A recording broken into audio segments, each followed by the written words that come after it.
Hey guys, it's Broman here, going to go over the fantastic exotic auto rifle, the Hard Light. Now, the Hard Light gets a lot of hate.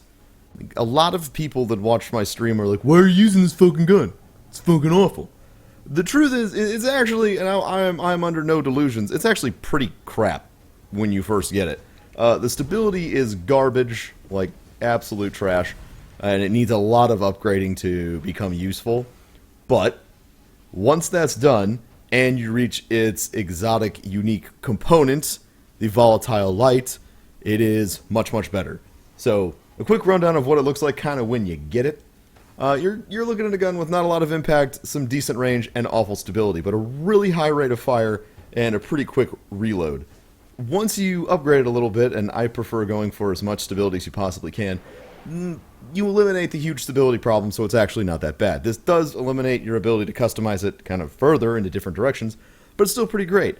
But once you get this, the volatile light, it actually goes from being a pretty garbage auto rifle to a pretty fantastic auto rifle. What the volatile light does is rounds fired from this weapon overpenetrate targets and ricochet on hard surfaces.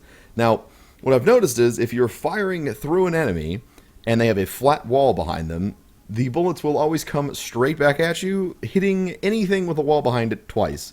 This makes it an extremely effective weapon in any sort of enclosed space.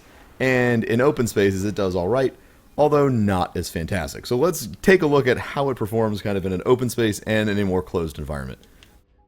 The area I've chosen to test this is kind of right here on Venus. It's really fun to fight Vex with this gun. It's fun to use this gun kind of anywhere, because when you start off, it doesn't do a lot of damage, but the second you get the volatile light upgrade, you'll notice that it starts chewing through enemies. I get a lot of questions comparing this to the Suros regime, and my answer kind of relates to what kind of player you are.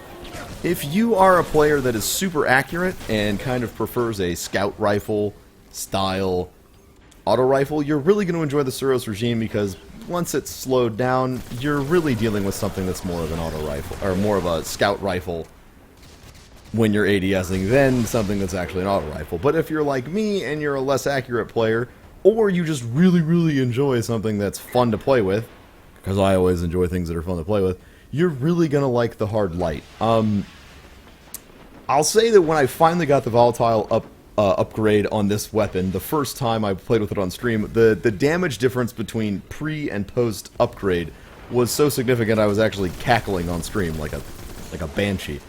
Something that is not happening, and I feel like this is either on purpose or maybe a mistake, is that when the bullets overpenetrate and come back through the same target, it does not display a damage number. Although the increased damage is really obvious, it is not displayed, which I think can lead a lot of people to assume that, oh, well, this gun's actually not doing anything.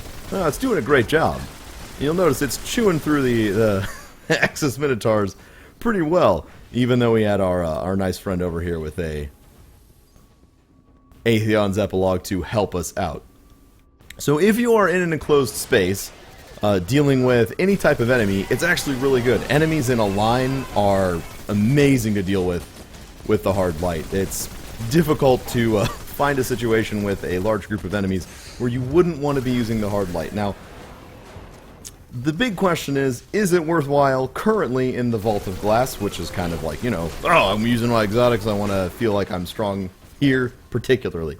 I have not had a chance to try it out in the Vault of Glass yet, so I don't really have a full opinion on that, but based off of fighting a lot of Vex with it, it feels like it would do really, really well. Whether or not it would be better than an Atheon's Epilogue, I'm not too sure. I don't think it outclasses the Atheon's Epilogue in that particular area, but I do actually, at the end of the day, enjoy this more than I enjoy the Suros regime.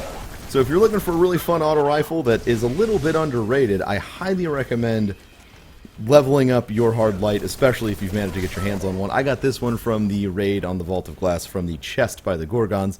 You never know, Jur might show up selling it. You might get it from a random strike, you might get it from an engram, who knows where you might get it from. But if you get the Hard Light, it is definitely worth an upgrade, as it is probably, in my opinion, one of the most underrated exotic weapons. When I started playing with it, everyone was like, that's trash, don't play with it.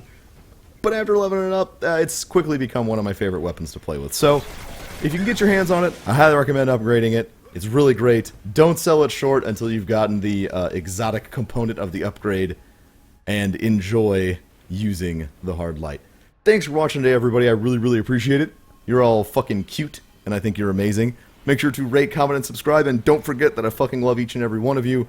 Have a fantastic evening, and I will see you next time.